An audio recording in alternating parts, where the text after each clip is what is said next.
हरे कृष्णा सभी को। आप सबका एक बार और स्वागत है श्रीमद् भागवतम के क्लास में। तो लगभग हम श्लोक नंबर 20 कर चुके थे। आज श्लोक नंबर 21 स्टार्ट करना है, लेकिन इससे पहले भगवान श्री कृष्ण की प्रार्थना करेंगे। तो सभी लोग अपने दोनों हाथ को जोड़ लें और भगवान श्री कृष्ण की प्रार्थना करें। ओम नमो भगवते वासुदेवाय। जन्माद्यस्य यतोऽन्वयादितरस्यापि अस्मिन् तेने ब्रह्महृदायादिकवे वृन्ते सूरयः तेजो वारिमृतां यथा विनिमयो यजते सर्वभूषा धाम्ना स्वेन सदा निरस्तोकं सत्यं परं धीमहि। नारायणं नमस्कृत्य नरं चैव नरोत्तमं देवीं सरस्वतीं व्यासं ततो जयमुदीरये।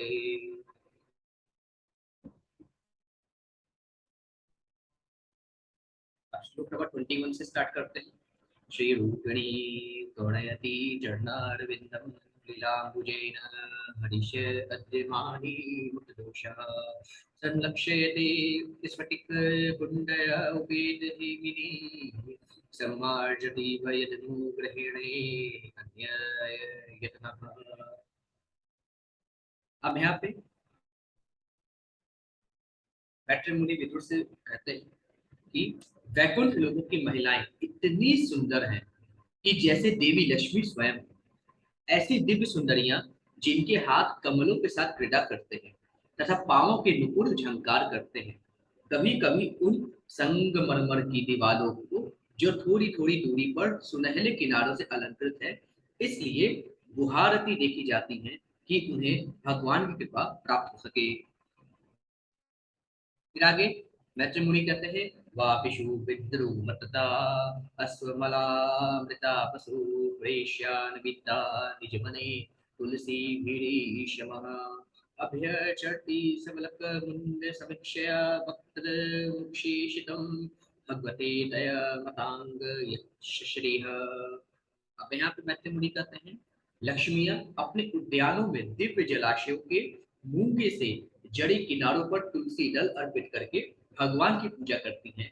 भगवान की पूजा करते समय वे उभरे हुए नाकों से युक्त अपने अपने सुंदर मुखों के प्रतिबिंब को जल में देख सकती हैं और ऐसा प्रतीत होता है मानो भगवान द्वारा मुख चुंबित होने से वे और भी अधिक सुंदर बन गई हैं।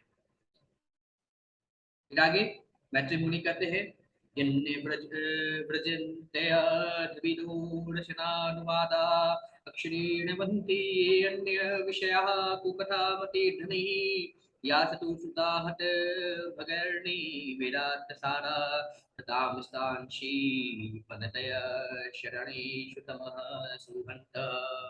मैत्री मुनि कहते हैं, यह अतीव शोचनीय है कि अभागे लोग वैकुंठ लोकों के विषय में चर्चा नहीं करते, अपितु ऐसे विषयों में लगे रहते हैं जो सुनने के लायक नहीं होते और मनुष्य की बुद्धि को संभ्रमित करते हैं। जो लोग वैकुंठ के प्रसंगों का त्याग करते हैं तथा भौतिक जगत की बातें चलाते हैं, वे अज्ञान के गहनतम अंधकार में फेंक दिए जाते हैं। फिर आगे मैत्री मुनि कहते हैं, ये अभ्यर्थीतामपि च नो निर्गतिं प्रपन्ना ज्ञानं च तत्त्वविषयं साधर्मं यत्र नराधनं भगवतो विददन्त्य मुष्यः सम्मोहिता विदतया मतमायया ते। मैत्री अब यहाँ पे ब्रह्मा जी देखिए क्या करते हैं। ब्रह्मा जी ने कहा, हे प्रिय देवताओं, मनुष्य जीवन इतना महत्वपूर्ण है कि हमें भी ऐसे जीवन की पाने की इच्छा होती है, क्योंकि मनुष्य रूप में पूर्ण धार्मिक सत्य तथा ज्ञान प्राप्त किया जा सकता है। यदि इस मनुष्य जीवन में कोई व्यक्ति भगवान तथा उनके धाम को नहीं समझ पाता, तो यह समझना होगा कि वह बाह्य प्रकृति के प्रभाव से अत्यधिक ग्रस्त है। फिर आगे ब्रह्मा जी कहते हैं, यच्च व्रजन्त्य निमिषा वृषभानुकृत्याः दूरे यमाहे उपरि तः स्पृहणीयशीलः भरतुर्विर्थः सुयशसा कथनानुराग वैकल्य अव्यवाद बाष्प कलया पुलकी कृतांगः।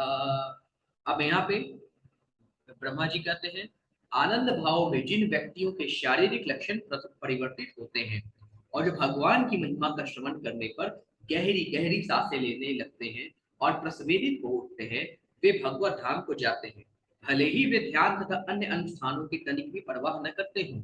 भगवत धाम भौतिक ब्रह्मांडों के ऊपर है और ब्रह्मा तथा अन्य देवतागण तक इसकी इच्छा करते हैं।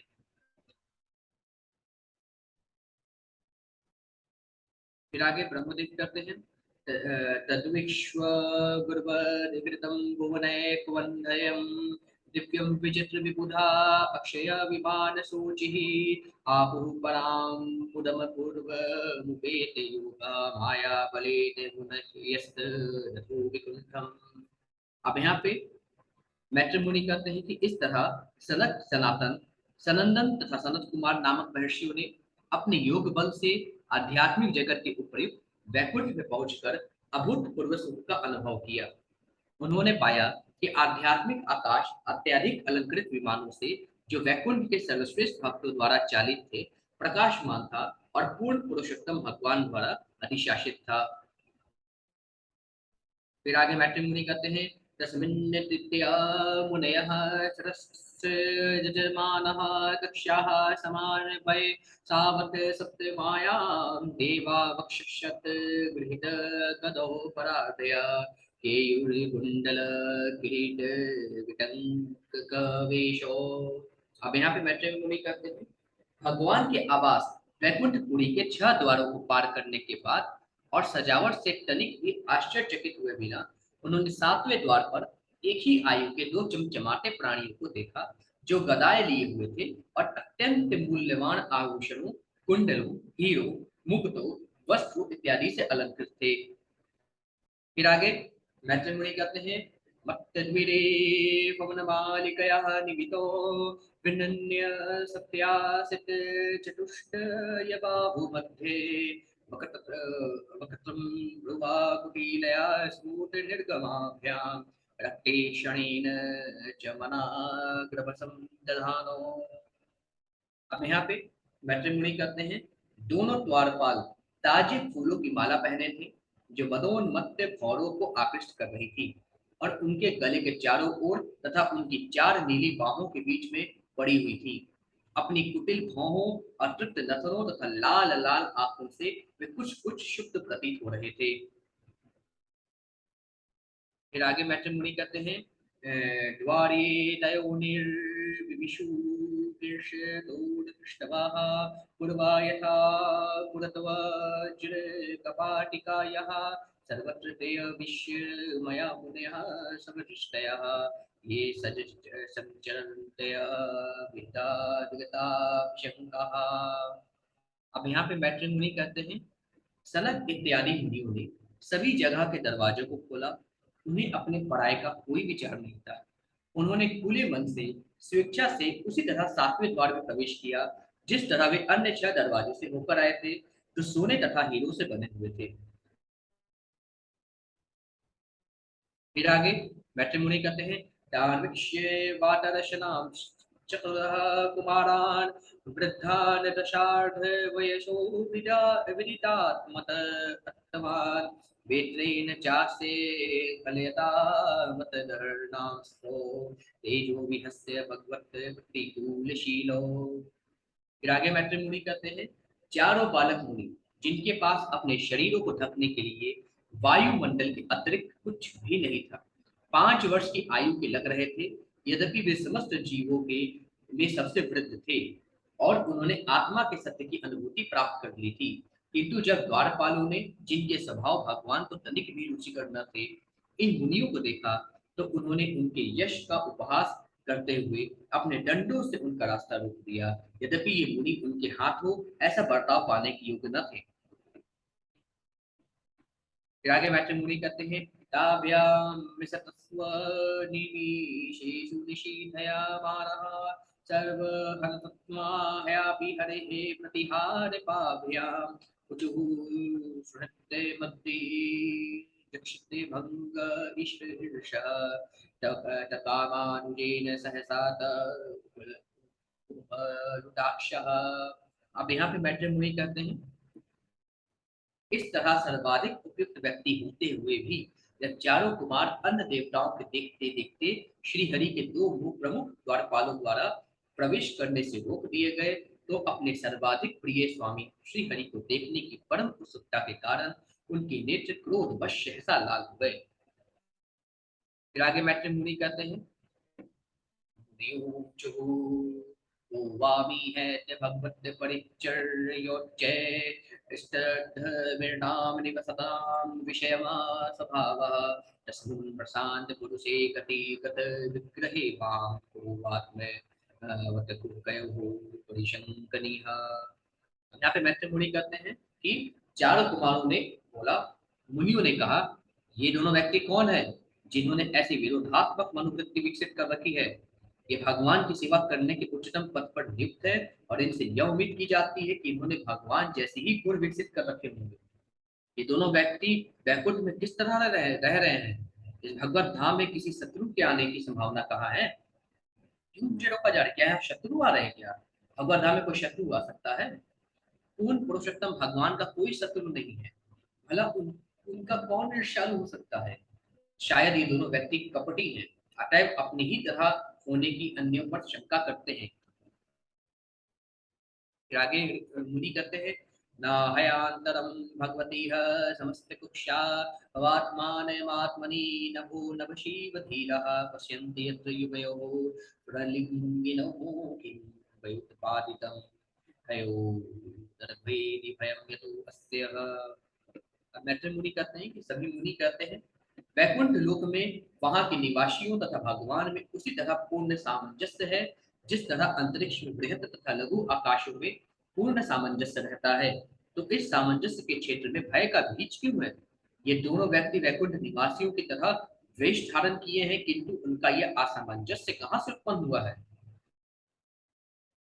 फिर आगे ऋषि मुनि कहते हैं, चारु कुमार कहते हैं तद्वा मनुष्यः परमस्य विकुण्ठ भर्तुः कर्तुः प्रकृष्टमिह धीमहि मन्दधिमया धीमयां लोकानितो वदतमन्तर्भावदृष्टया पापी यस्य सत्वया इमे प्रभो अस्य यत्र। अब यहाँ पे मैत्री मुनि कहते हैं अतएव कि जो मुनि है चार कुमार, अतएव वो कहते हैं कि अतएव हम विचार करें कि इन दो संदूषित व्यक्तियों को किस तरह दंड दिया जाए। जो दंड दिया जाए वो उपयुक्त हो, क्योंकि इस तरह से अंततः उन्हें लाभ दिया जा सकता है। क्योंकि वे वैकुंठ जीवन के अस्तित्व में द्वैध पाते हैं, अतः वे संदूषित है और इन्हें इस स्थान से भौतिक जगत में भेज दिया जाना चाहिए जहाँ जीवों के तीन प्रकार के शत्रु होते हैं। फिर आगे मैत्री मुनि कहते हैं कि चारु कुमार फिर आगे बोलते हैं ईशामितिरित उभावर्धायः घोरं तं ब्रह्माट ब्रह्मतन्द मणिवारन् मस्तपुगः सद्यो हरेरनु जरावुरु उभय तततत पादग्रहा मतदा मतिकातरेण। अब यहाँ पे चारु कुमार बोलते हैं जब वैकुंठ लोक के द्वारपालों ने, जो कि सचमुच ही भगवत भक्त थे, यह देखा कि वे ब्राह्मणों द्वारा शापित होने वाले हैं, तो वे तुरंत बहुत भयभीत हो उठे और अत्यधिक चिंतावश ब्राह्मणों के चरण पर गिर पड़े, क्योंकि ब्राह्मण के शाप का निवारण किसी भी प्रकार के हथियार से नहीं किया जा सकता। फिर आगे भगवत दंडो यो नो हरेत सुरहेरन्मपयशेषं मावो अंताप कलया भगवत स्मृति धनो मोह भवेदिह तुनौ स्तोरधुवद। इसके बाद जब मुनियों ने श्राप दे दिया, मुनियों के द्वारा शापित होने के बाद द्वारपालों ने कहा यह ठीक ही हुआ है कि आपने हमें आप जैसे मुनियों का अनादर करने के लिए दंड दिया है, किंतु हमारी प्रार्थना है कि हमारे पछतावे पर आपकी दया के कारण हमें उस समय भगवान की विस्मृति का मोह न आए जब हम नीचे नीचे जा रहे हों।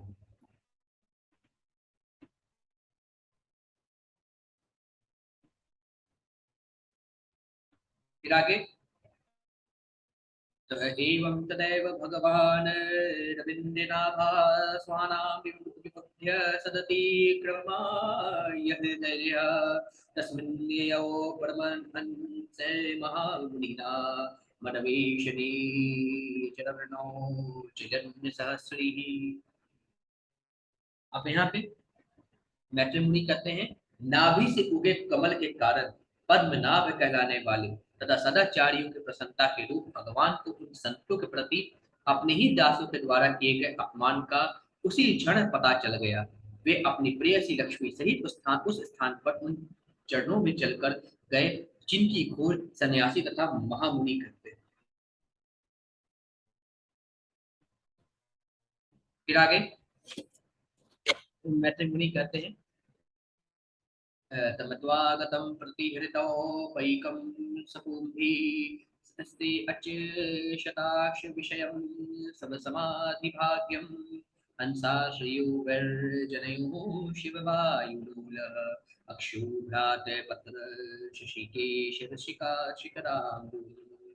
अब यहाँ पे मैत्री मुनि कहते हैं, सनक इत्यादि मुनियों ने देखा कि भगवान विष्णु जो भावमय समाधि में पहले उनके हृदयों के ही भीतर दृष्टि गोचर होते थे, अब वे साकार रूप में उनके नेत्रों के सामने दृष्टि गोचर हो रहे हैं। जब वे छाता तथा चामर जैसी साज सामग्री सहित अपने संगियों के साथ आगे आए तो श्वेत चामर के बालों के गुच्छे धीमे धीमे हिल रहे थे, मानो दो श्वेत हंस हों।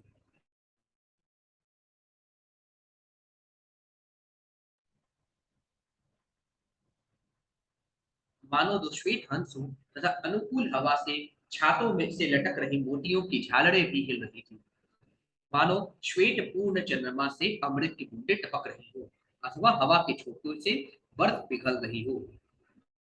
फिर आगे मैत्री मुनि कहते हैं, कृतसन्न प्रसाद सुमुखम स्पृहणीय धाम स्नेहावलोक कलया हृदि संसृष्टम श्यामे पृथ्वा पृथा उलसी शोभितया श्रिया सब सचूणामणि सुभगेन्द्र विवात्म भीषणयम्। मैत्री मुनि कहते हैं, भगवान सारे आनंद के आगार हैं। उनकी शुभ उपस्थिति हर एक के लिए आशीष के लिए और उनकी स्नेहमयी मुस्कान तथा चितवन हृदय के अंतरतम को छू लेती है। भगवान के सुंदर शरीर का रंग श्यामल है और उनका चौ वक्ष स्थल लक्ष्मी जी का विश्राम स्थल है, जो समस्त स्वर्ग लोगों के शिखर रूपी संपूर्ण आध्यात्मिक जगत को महिमा मंडित करने वाले हैं। इस तरह ऐसा प्रतीत होता है मानो भगवान स्वयं ही आध्यात्मिक जगत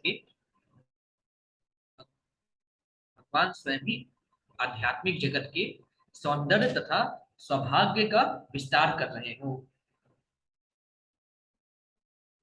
फिर आगे मैत्री मुनि कहते हैं, पितांशुके पृथुनीत बिंबानि विस्फुरन्तयः कांचे चयालिभिः विदुतया वनमालया च वलगु प्रकोष्ठ वलयं विनता सुतांसे विनय सतहस्त वितरे निधुना अम्बजम। अब यहाँ पे मैत्री मुनि कहते हैं, वे करधनी से अलंकृत थे जो उनके विशाल कुल्हों को आवृत किए हुए पीत वस्त्र पर चमचमा रही थी। वे ताजे फूलों की माला पहने थे जो गुंजरित भौरों से लक्षित थी। भगवान की सुंदर कलाइयों पर कंगन शोभित थे और वे अपना एक हाथ अपने वाहन गरुड़ के कंधे पर रखे थे और दूसरे हाथ से कमल का फूल घुमा रहे थे।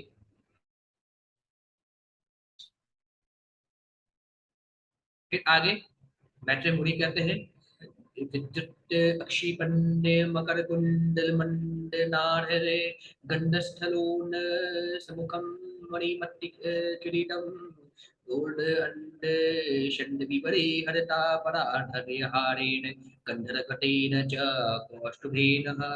मैट्रिमोनी कहते हैं, भगवान का मुखमंडल गालों से सुस्पष्ट हो रहा था जो उनके बिजली को मात करने वाले मकराकृत कुंडलों की शोभा को बढ़ा रहे थे।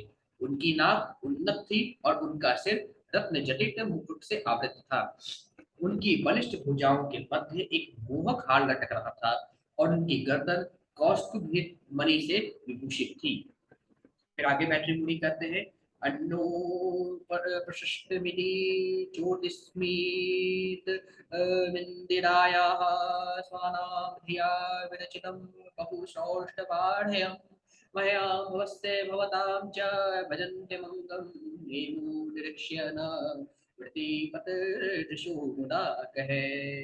अब यहाँ पे मैत्री मुनि कहते हैं, नारायण का अनुपम सौंदर्य उनके भक्तों की बुद्धि द्वारा कई गुना वर्धित होने से इतना आकर्षक था कि वह अतीब सुंदर लक्ष्मी देवी के कर को भी पराजित कर रहा था।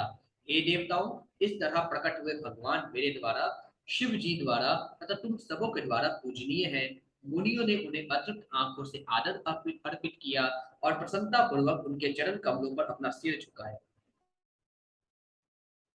फिर आगे मैत्री मुनि कहते हैं, तस्यारविंदे नयनस्य पदारविंद किंच किंचल्क वृषतुलसी मकरंद वायु अंतर्गतः समवीवरेण चकार तेषाम् संगशोभ मक्षरजुषामपि चितत्तम मुहुः।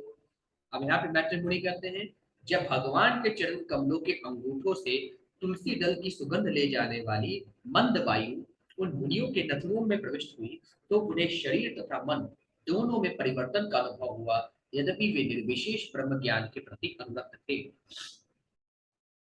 फिर आगे मैत्री मुनि कहते हैं, देवा अमुष्ये वदना सीत पद्मकोश मूर्धक्षय सुंदरतराधर कुंडहासं लपदाशीषः पुनरवीक्ष्य तदीयम् अङ्घ्रिः द्वन्द्वं नखारूढमणिशयनं निदधयुः।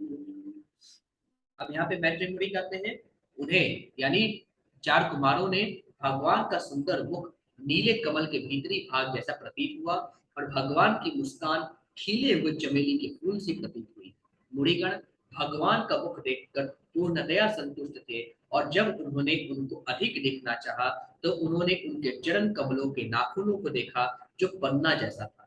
इस तरह वे भगवान के शरीर को बारंबार निहार रहे थे, अतः उन्होंने अंत में भगवान के साकार रूप का ध्यान किया।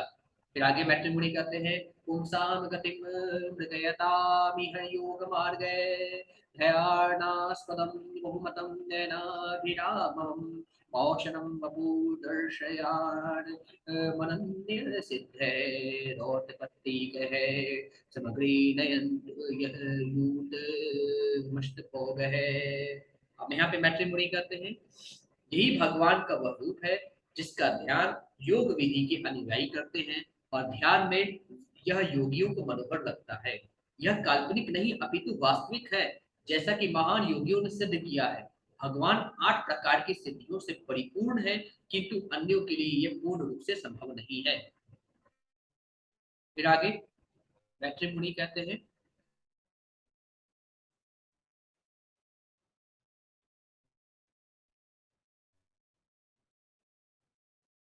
फिर आगे भगवान को देखकर चार कुमार बोलते हैं, कुमार ऊचुः यो वन्दे हृतो हृदि गतो अपि दुरात्मनां त्वं सुमत्येव नो नयनमूलमन्तराध्यः यशोर्वकर्णविवरेण गुहां गतो नः यथानुवर्णितरः वदूत भवेनः। अब यहाँ पे कुमारों ने कहा, हे प्रिय प्रभु, आप धूर्तों के समक्ष प्रकट नहीं होते, यद्यपि आप हर एक के हृदय के भीतर आसीन रहते हैं, किंतु जहां तक हमारा संबंध है, हम आपको अपने समक्ष देख रहे हैं, यद्यपि आप अनंत हैं। हमने आपके विषय में अपने पिता ब्रह्मा के द्वारा अपने कानों से जो कथन सुने हैं, वे अब आपकी कृपा पूर्ण प्राकट्य से वस्तुतः साकार हो गए हैं। फिर आगे चार कुमार बोलते हैं, तम त्वाम विदाम भगवन् परमात्मा तत्त्वं तत्त्वेन संप्रतिरतिं रचयन्त वेषां यत्ते अनुताप विदिते बृहद्भक्तियोगे रूढग्रन्थयो हृदि विदुर्नयो विरागः। अब यहाँ पे ऐसे मुनि कहते हैं, हम जानते हैं, यहाँ पे चार कुमार करते हैं भगवान से, हम जानते हैं कि आप परम सत्य अर्थात परमेश्वर हैं, जो अपने दिव्य रूप को अकलुषित विशुद्ध सतोगुण में प्रकट करते हैं। आपका यह दिव्य शाश्वत रूप आपकी कृपा से ही अविचल भक्ति के द्वारा उन मुनियों द्वारा समझा जाता है, जिनके हृदय भक्ति में विधि से शुद्ध किए जा चुके हैं। फिर आगे चार कुमार कहते हैं, नात्यंतिकं विघ्नयन्ते यपीते प्रसादं किं वन्यदर्पिते भयं धूप पुण्यस्ते एयं गं नवदं कृष्णना भवत कथायाः कृतन्यतीर्थ यशः कुशलारसज्ञः। अब यहाँ पे मैत्री मुनि कहते हैं कि चार कुमार प्रभु से कहते हैं, वे व्यक्ति जो वस्तुओं को यथारूप में समझने में अत्यंत पटु और सर्वाधिक बुद्धिमान है, अपने को भगवान के शुभ कार्यों तथा उनकी लीलाओं की कथाओं को सुनने में लगाते हैं, जो कीर्तन तथा श्रवण के योग्य होती हैं। ऐसे व्यक्ति सर्वोच्च भौतिक बल की अर्थात मुक्ति की भी परवाह नहीं करते। स्वर्ग लोक के भौतिक सुख जैसे कम महत्वपूर्ण बड़ों के विषय में तो कुछ कहना ही नहीं है। फिर आगे चार कुमार कहते हैं, कामं भवः सर्वैर्विजीर्णेषु नः सदा अच्छेतु अलिपद्येदीनुते पदयोरभेद वाचक्ष नशतुल्शिवद्यति ते अङ्घ्रिशोभा पुरेत ते गुणगणैर्यति गणनन्दरः।